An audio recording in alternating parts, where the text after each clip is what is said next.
Guys, कैसे हो आप सभी। Hope so you are all doing very well in your life. I am also doing very well in my life. Without wasting the time we will continue our previous topic that is on GST. तो ठीक है, शुरू करते हैं अपनी आज की video. उसी के साथ मैंने आपको आज के पहले जो प्रीवियस वीडियोस थी, मैंने उसमें आपको सेल्स की एंट्री बताई थी और परचेज के बारे में इंटरेस्ट रेट की एंट्री बताई थी। मैं उसी को टू भी कंटिन्यू कर रहा हूँ। सपोज सेम केस कि सामने से कस्टमर आया और उसने सामान उसको आपने बेचा, लेकिन किसी कारण से उसको कलर पसंद नहीं आया या जो सामान था वो डिफेक्टिव निकल गया। तो वो क्या करेगा, वो आ करके वापस आपके दुकान में गुड्स को वापस करेगा। तो उसके लिए उसी एंट्री को हम यहाँ पे सीखेंगे अभी। तो ठीक है, मैं एंट्री को बताता हूँ।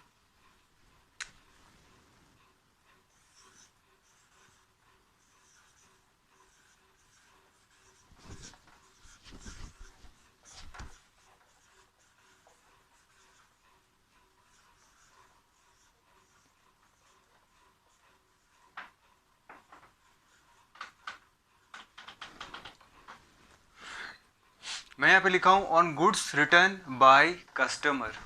On goods return by customer मतलब कि बिका हुआ सामान वापस मेरी दुकान में वापस आ जा रहा है।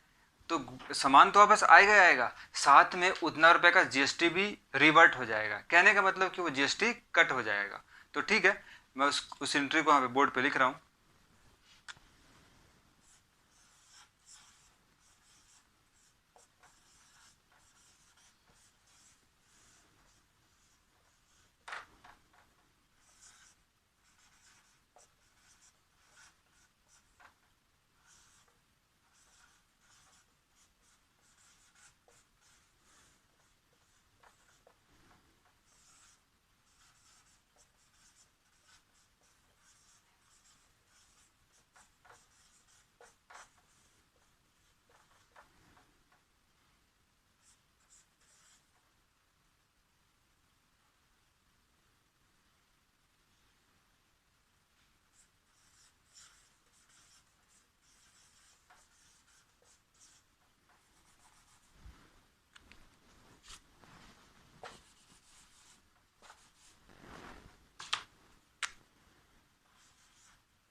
तो ठीक है, आपके सामने एंट्री प्रेजेंट होती है। क्या है, sales return account debit, output CGST account debit, output SGST account debit to debtor account.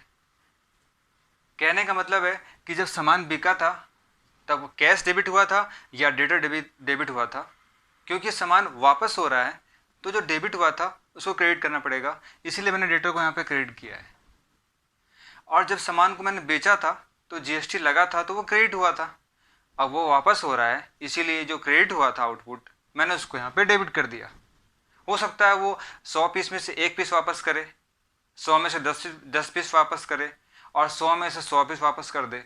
तो जितने पीस वापस करेगा उतने रुपए का जीएसटी वापस से डेबिट हो जाएगा। नॉर्मल केस में ये क्रेडिट होता है, लेकिन गुड्स को वापस कर रहा है कस्टमर, इसीलिए उसको डेबिट करना पड़ेगा। होप सो आपको ये एंट्री बिल्कुल समझ में आ रही होगी। और मैं आपसे रिक्वेस्ट करता हूँ कि मैं जो भी बोर्ड पे लिखाता हूँ आप उसको अपनी कॉपी में ड्रॉ कीजिए, क्योंकि कॉपी में ड्रॉ किया हुआ रहेगा तो वो आपको अभी भी काम आएगा, आगे भी काम आएगा, और आप मेरी चीज़ों को अच्छे से कोरिलेट कर पाएंगे। क्योंकि मैं यहाँ बोर्ड पे एक या दो ही एंट्री लिख पाता हूँ, जिसके कारण कि आपको कोरिलेशन में थोड़ी दिक्कत होती होगी। तो प्लीज़ मेरे सारे वीडियोस को आप शुरुआत से देखो, अपने कॉपी में नोट्स बनाओ, क्योंकि इन फ्यूचर में वो नोट्स ही काम आएगा और आपको आगे बढ़ाएगा। तो ठीक है, मैं अपनी अगली एंट्री की ओर जाता हूँ।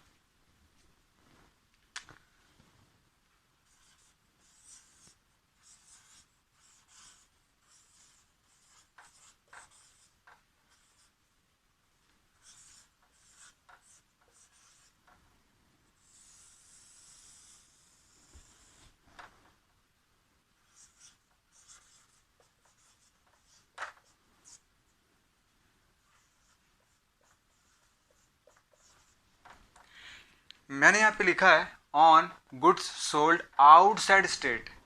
सामान तो बिक रहा है, सामान तो बिक रहा है, फर्क कितना सही है। अभी सामान बिक रहा था मेरे स्टेट के अंदर में, अब सामान बिक रहा है दूसरे राज्य में। जब भी कोई सामान या तो दूसरे राज्य से सामान यहाँ पे आता है या जाता है तो वहाँ पे सीजीएसटी और एसजीएसटी नहीं लगता है। उसके बदले क्या लगता है, मैंने आपको बताया था उसके बदले IGST लगता है। तो ठीक है, हम लोग को बस फ़र्क इतना सा करना है कि जहाँ पे CGST या GST लग रहा था, अब वहाँ पे लगाना है आपको IGST। मैं एंट्री करता हूँ।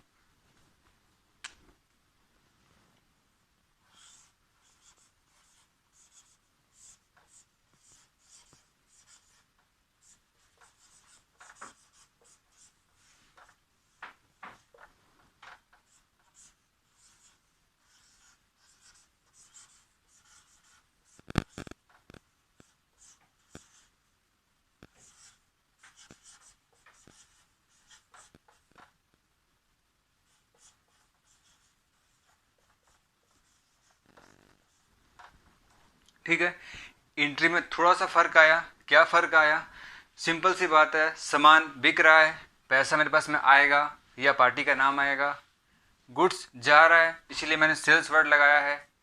गुड्स का अगर नाम दिया हो तो यूज नेम। सपोज कीजिए अगर कार बिक रहा है, टीवी बिक रहा है, या आपका क्या नाम है, कुछ भी बिक रहा है गुड्स, तो आपको गुड्स का नाम लगाना है। और अगर गुड्स का नाम नहीं दिया हुआ है तो आप सेल्स वर्ड लगाएंगे। उसके अलावा आउटपुट तो जा रहा है, लेकिन जहाँ पे सी और एस था, अभी उसके बदले यहाँ पे आ जाएगा IGST। बस इतना से फ़र्क है। ये 4 एंट्री या 5 एंट्री जो आप जान रहे हो, ये बहुत इंपॉर्टेंट है, अभी भी काम आएगी। आप फ्यूचर में बनोगे अकाउंटेंट, वहाँ पे भी काम आएगी। और इन जनरल भी आपको ये सब चीज़ एज ए कॉमर्स स्टूडेंट आपको आना चाहिए।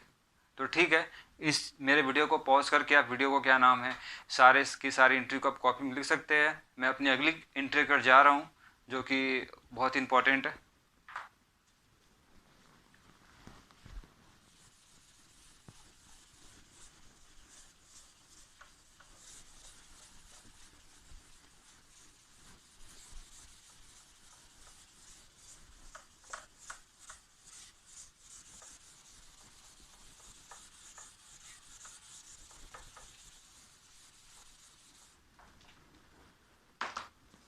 अब तक जो बात हुई है वो बात हुई गुड्स के बारे में।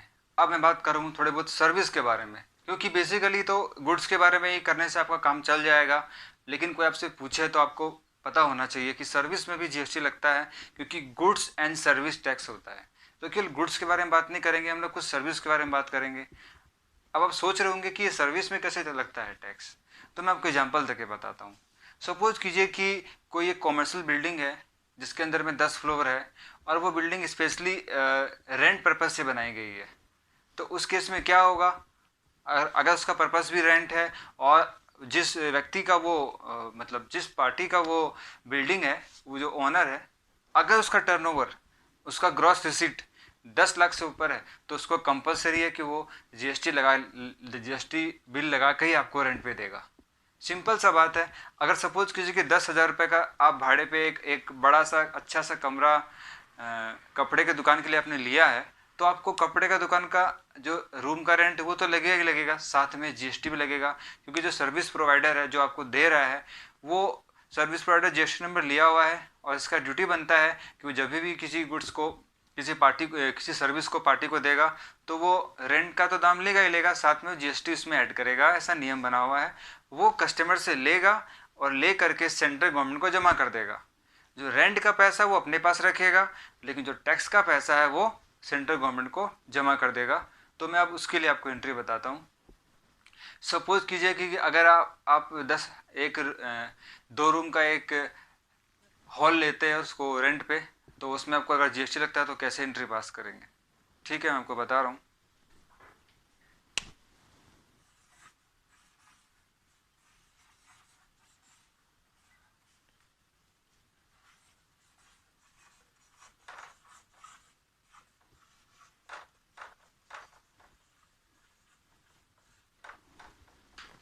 मैंने यहाँ पे लिखा है on rent charge with GST।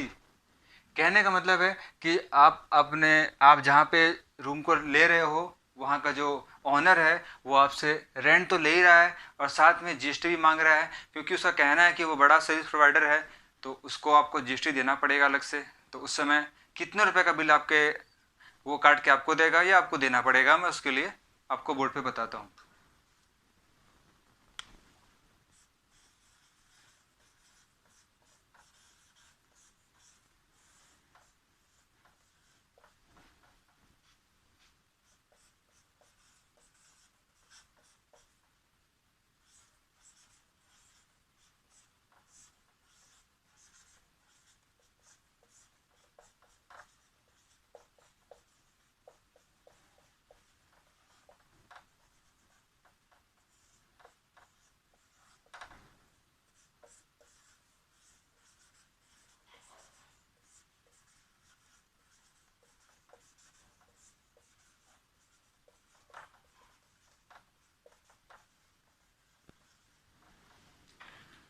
तो ठीक है, मैंने यहाँ पे एंट्री लिखी है रेंट अकाउंट डेबिट क्योंकि एक्सपेंस है। Input CGST account, SGST account अगर आप वो सर्विस ले रहे हो विद इन स्टेट के अंदर में। आइदर IGST कब लगेगा, जब वो सर्विस आप ले रहे हो आउटसाइड स्टेट के अंदर में। तो ठीक है, rent account debit input CGST, SGST या IGST। टू कैश नगद के लिए, टू बैंक बैंक से कर रहे हो तो, और अगर आप नहीं दे रहे हो पैसा तो पार्टी का नाम आएगा। तो इस प्रकार ये एक्सपेंस की एंट्री होती है। तो ठीक है, मैं आज अपने वीडियो को यहीं पे एंड करता हूँ और मैं कोशिश करता हूँ कि मेरे सारे वीडियो आपको पसंद आ रहे होंगे, लेकिन फिर भी मेरी पर्सनल एडवाइस है कि अगर मेरा आपको वीडियो अच्छे से समझनी है तो आपको मेरी वीडियो शुरू से देखनी चाहिए और अपने कॉपी नोट्स को बनाना चाहिए, क्योंकि वो आपके लिए बहुत ही इफेक्टिव होने वाला है। तो ठीक है, अगर आपको मेरा वीडियो पसंद आ रहा होगा तो वीडियो को लाइक कीजिए, वीडियो को चैनल को सब्सक्राइब कीजिए and share with your friends. तब तक के लिए स्टे ट्यून।